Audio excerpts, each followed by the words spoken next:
Welcome to Health Coach for Women. Intentional living for more happiness and fulfillment in your everyday life with your host, Marsha Roopchand-Walker. Join Marsha as she shares her own personal wellness journey, as well as stories from our guests that will enlighten and inspire you to move towards better health and happiness. Now, here's your host, Marsha Roopchand-Walker.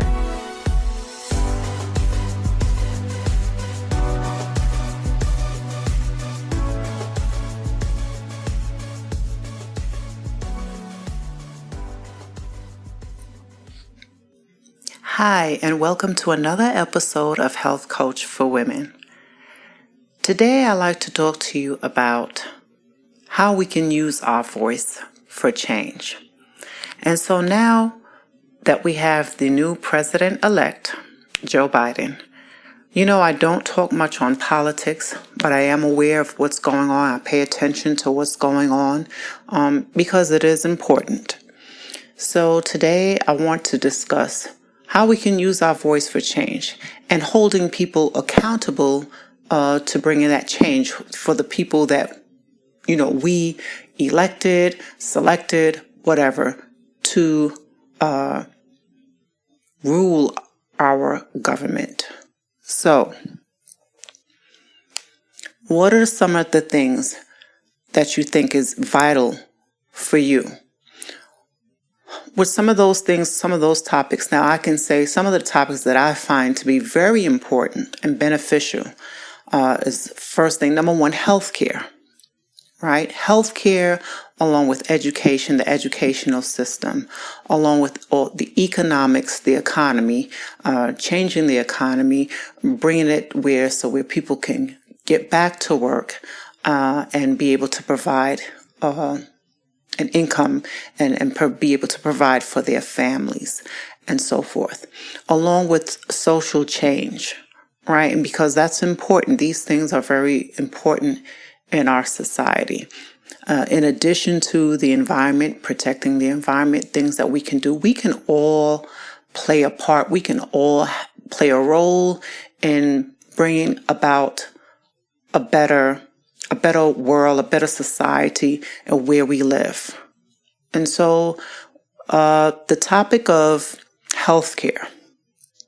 Now, we know that Western medicine is based on, big pharma producing medication for healing. And one of the things that I've been noticing and paying attention to is that many healthcare professionals, doctors, nurses, naturopaths, they're adopting a new way. They're adopting a new way to holistic healing, alternative medicine, right? And so they're incorporating that into their practice because they realize and they see that pills alone does not bring healing, right? For some things, pills can work, and yes, they can relieve symptoms, but they really don't get to the root cause of disease and mental illness and stuff like that. So we have to look at the importance of healthcare, the importance of practicing and incorporating holistic health into medicine. And I do see that changing. I do see that changing at Cleveland Clinic here in Ohio, where you have functional medicine doctors. Now, there's functional medical doctors and professionals all over. You just have to look for where you are in your state and look into that. Now, functional medicine has a holistic approach, and it's not about looking at or prescribing pills. And they look at everything. So they run labs, they do labs and run tests to see, because a lot of things is unexplained, right? A lot of things are unexplained when you go to the doctor and you have maybe a pain somewhere or something you're experiencing, something that your body is manifesting, showing you that something is not right. Something is out of whack. It's not in harmony. So, and you experience that with the symptoms that you may receive. And with holistic medicine, what they do is they check these things, right? They run different labs on arsenic poisoning, mercury poisoning. They check your blood for different toxins and things like that, along with your cholesterol levels and your lipids, your lipoprotein, your this, your that, etc. So they run these tests and they check to see if anything is within range.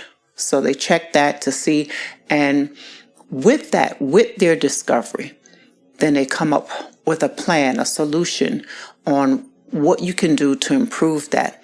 Now, something like in my case, I have lipoprotein A, and I'm using myself as an example. That's hereditary, the lipoprotein A, which makes me susceptible to a higher risk for heart disease, right? And on my father's side, my family has that potential factor of heart disease, which several people in my family on my father's side has passed away from heart disease. So even though I may practice good health and things like that, which is very helpful, right? I can't change that protein A, that lipoprotein A. So with me, I have to always be aware of eating healthy, getting exercise, choosing the right foods and things of that nature, because it's not something that I can change. Some things are just hereditary and can't be changed. So, right? So as far as I know, just yet, right? But anything is possible. And I'm a firm believer of that anything is possible. And by knowing that with functional medicine, they look at all these labs and they determine, okay, well, now that we see this, we see this Rh factor for rheumatoid arthritis, they'll come up with a plan, a solution on things that you can do. For rheumatoid arthritis, that you can take turmeric, pure turmeric. You can take the supplements to help you with your arthritis, fish oil, things of that nature. So it's more than just, and yes, you can be prescribed pills, right? Prescription pills. I myself, from my doctor, was prescribed prescription pills for my knee. I've talked about that before. Either you may have seen me mention it on social media or stuff like that. That I have arthritis in my knee and possibly my shoulder as well. But I'm not omitting pills. I'm not saying that you should never, ever take pills, right? You should never, ever, these things do have side effects, and you have to know that. And taking things for over a long period of time continuously does have side effects, and you need to know that. So be aware of that. I want you to be informed, pay close attention to your body. Pay attention to ask questions, right? When you visit the doctor, ask questions, or Google it yourself, but ask questions, what are the side effects of taking these pills long term? What are the side effects of, this medication long term? We have to be responsible and take actions for ourselves as well. We can't just rely on doctors to come up with the fix, the cure-all for anything. We have to do our part as well. And so, again, that goes back to accountability. And like I do see, and I'm hopeful and optimistic on it, that the way Western medicine works now, that's going to change in the future. And more people, again and again, are more going to more holistic approaches with herbal medicine, right? Natural remedies of not taking pills, whether it's meditation, energy healing, whatever the practice is. They're doing more things on a natural way where you're not putting your body at risk for these possible side effects. So, and I know in some cases, yes, some people do need it. But until we can find a way, and I believe there's a cure because the body can heal itself. The body can definitely heal itself. But until we find a way that we can do away with the whole Western approach of medicine, and some people may disagree with me on this, and that's fine. But until I wouldn't say we'll do away with it, but find a way, a different way of approaching medicine and healing, and go back to the old way. You know, back then you didn't, in the old days, you didn't go to the hospital. You didn't do those things. You basically, we saw someone for healing when we were sick, right? And what did they do? They went back to the plants and herbs, you know, and they used the plant and herbs as medicine and for treatment, right? And even now to this day, you hear about old ways, you know, of treating some things. And I'm sure those of you who your grandmother or your grandfather, they gave you the old remedies on how to do things, right? And so we need to go back to the old way, using the herbal medicine, the plants and things for healing. We can do things to boost our immune system by taking vitamin C, right? Vitamin D, zinc, elderberry, you know, things high in nutrients, foods high in nutrients, exercising, deep breathing exercises, movement, which I mentioned as exercise, just movement, walking. We have to take control of our health, as I mentioned before, taking control of our health and not relying on the government to just, the doctors to be in charge of our health, right? And so doctors are human also. And so they're finding new things for treatment all the time, right? New ways of dealing with medicine and healing, right? But we do know that big pharma plays a role in our health today in society. And so that is why it's so important for us to take control of ourselves and our own health by doing our due diligence and researching, right? And eating whole leafy greens, right? Adding more fruits and vegetables to our diet, in addition to taking supplements, you know, because sometimes we get we get our nutrients, but we may not get all of the nutrients that we need. And so for me, I've been taking vitamin C and D, you know, I've been taking these things for years, zinc. You know, I've been using this stuff for a long time. And so especially when you're not a person who eat a lot of fruits, right? So you definitely want to, that is another way that you can get your nutrients from taking supplements. But you want to make sure that you're getting the natural supplements, things that without fillers, and natural products, like non-GMO products, right? No genetically modified products added to your food, because we know that these things, if you've done your research that they're unnatural, first of all. So anything is unnatural. It's not something that should be consumed in the body, right? Anything that is natural, right, is healthier for you. It's natural and it's in its pure state. But of course, we need to know what we can take, how much we can take it, and too much of anything isn't good for you, right? Because you know, if you take too much water, if you do an intake of too much water, that can cause a problem as well.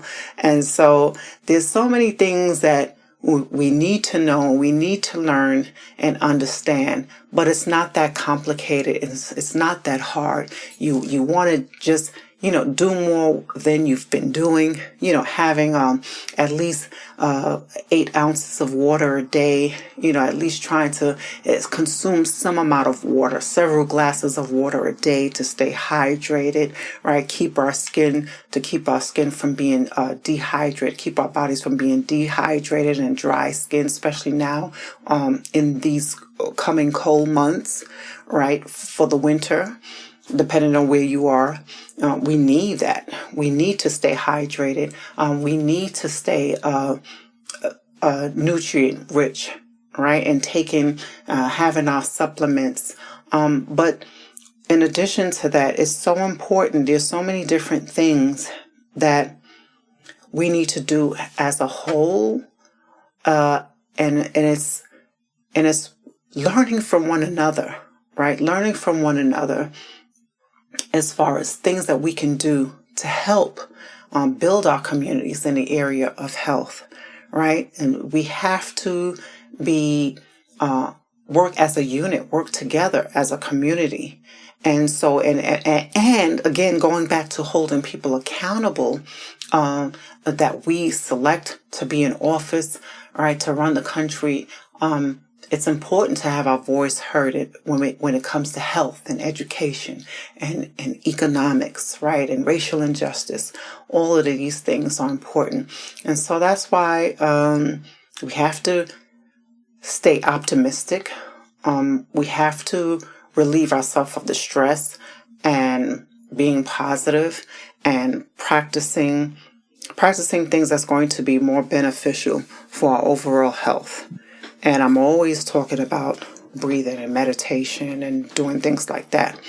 Let us be optimistic in the hopes for the future and collectively working together to improve the things that needs to be improved. So it's not just about me. It's not just about you.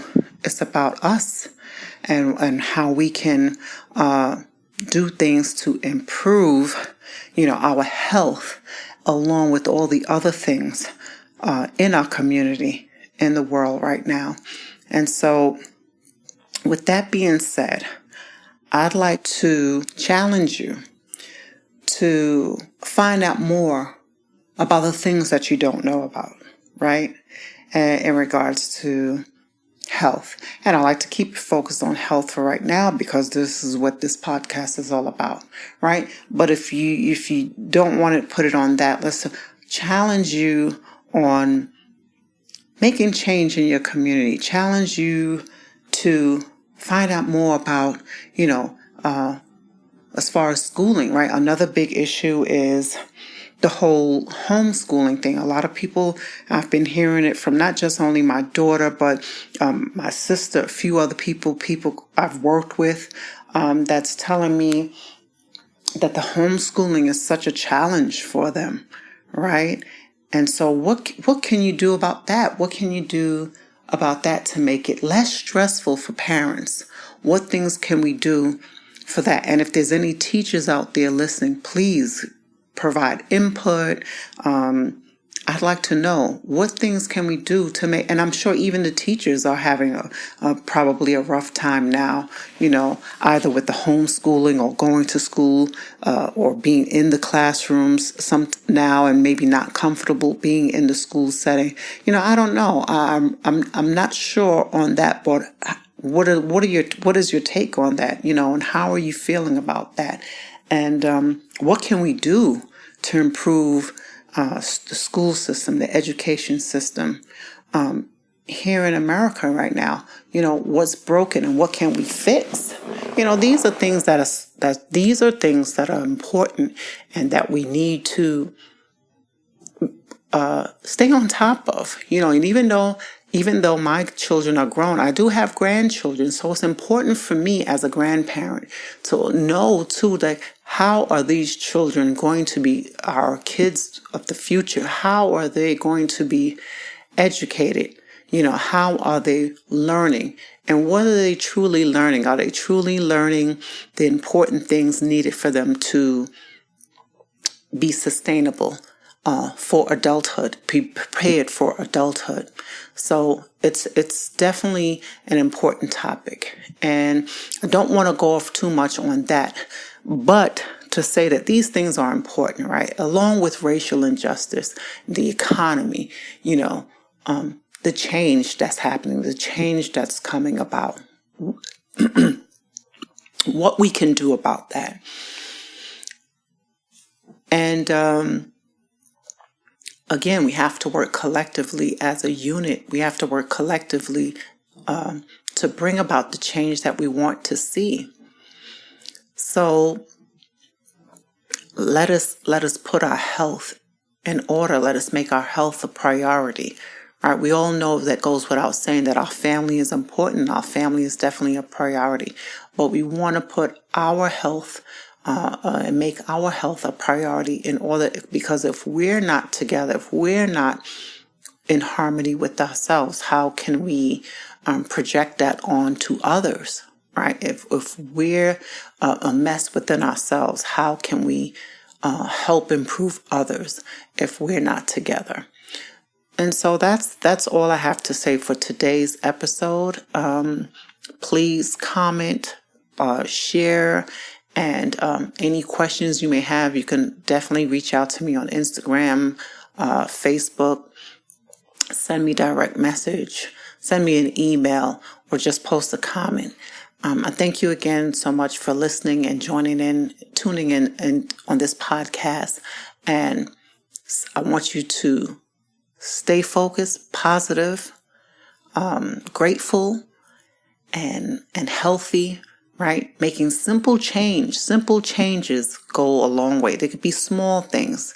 Small, simple things makes a difference, right? Start taking your supplements. Start eating more oranges, right? I myself, I don't eat a lot of oranges. And that was one of the reasons why I started taking vitamin C, because I just didn't eat oranges as much.